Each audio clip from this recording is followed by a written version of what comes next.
Hello everyone, welcome to the latest episode, and we remain in Innistrad because it's just one of the best planets with this gritty and sinister atmosphere, and now humans are taking control over their planet and put up a fight against all the werewolves, vampires, and back then kids, it was even a fight against the Eldrazi's. So yeah, how times are changing. So let's move on to the strategy of this game. Our strategy in the Selesnya deck is simple. We want to create tokens with training. Almost all of our creatures have training, so when they are attacking with another creature with a greater power, they are getting +1/+1 counters, and then we have also a lot of cards that let us draw cards whenever we distribute +1/+1 counters or whenever a human dies. So that's the ultimate human power deck, and let's move on to the creatures here. In the center of this deck we have our leader, a human cleric named Torrance, Fist of the Angels. He embodies the full strength of human will and will to defeat the evil. The perfect leader has also the ability training, and whenever we cast a creature spell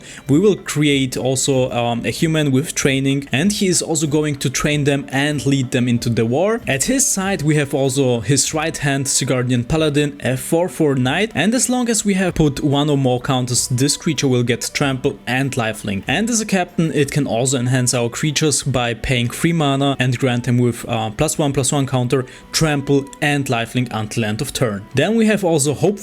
Initiate is the perfect creature for turn 1 because it's a 1/2 creature with, toughness 2, perfect blocker, with training, and the best thing is we can remove not necessarily only from him but among creatures that we control 2 counters, and we can destroy target artifact or enchantment. We also have some flying creatures like Griff Rider, for example, also a flying creature with training 2/1.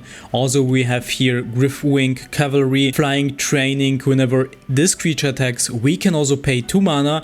If we do, target attacking creature without flying gains flying until end of turn. Then we also have Savior of Ollenbog. Whenever this creature trains we can exile a creature either on the battlefield or in the graveyard, and as long as Savior of Ollenbog remains on the battlefield, those creatures are exiled. Then we have also Resistance Squad. When this creature enters the battlefield and we control a human, we will draw a card. Then we have also Cemetery Protector. Is a very useful card in this deck since it has power 3, so it's very useful if it attacks with the weaker creatures with training, so it will boost them. It has also flash, and we can also exile a card from the graveyard.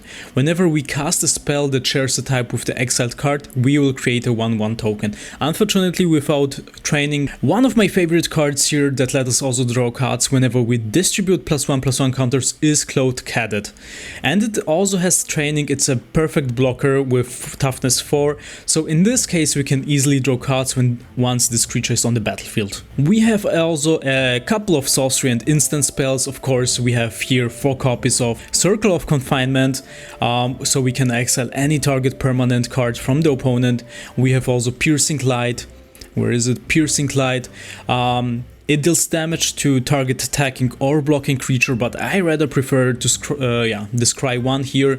Then we have also Valorous Stance, a great card to protect also our creatures, especially our leader Torrance, giving him indestructible until end of turn. But with this card we can also deal easily with bigger creatures such as Shieldred. When they have toughness 4 or higher we can just destroy them. And then let's move on to the enchantments. I made the deck because of this card, Lay to Rest. It's the perfect card for a human tribal deck because whenever we lose one of them we draw a card, and if they also had a +1/+1 counter we get also 2 life points. If it's awesome during our game, we are able then to draw so many cards, and the best thing is if we have Torrance who produces so many human tokens for us, it's even easier for us then. We have also the Glorious Sunrise here for 5 mana, where we can choose among 3 effects. We can give all our creatures +1/+1 and trample until of turn. If we control a creature with power 3 we might draw a card, or we can also produce 3 green mana. Last but not least we have Sigarda's Summons, and I put this card into this deck because of Torrent's Devotion to Angels. It's in his name, and thematically also it fits perfectly. And all the creatures with +1/+1 counters become creatures with base power 4 and angels with flying. So let's move on to the lands. Unfortunately, we have no double lands here for Selesnya, so I put 12 forests and 12 plains here. Not much to change anything here, but we just want to draw cards. I mean, we want to draw a bunch of cards, and yeah, that's what matters.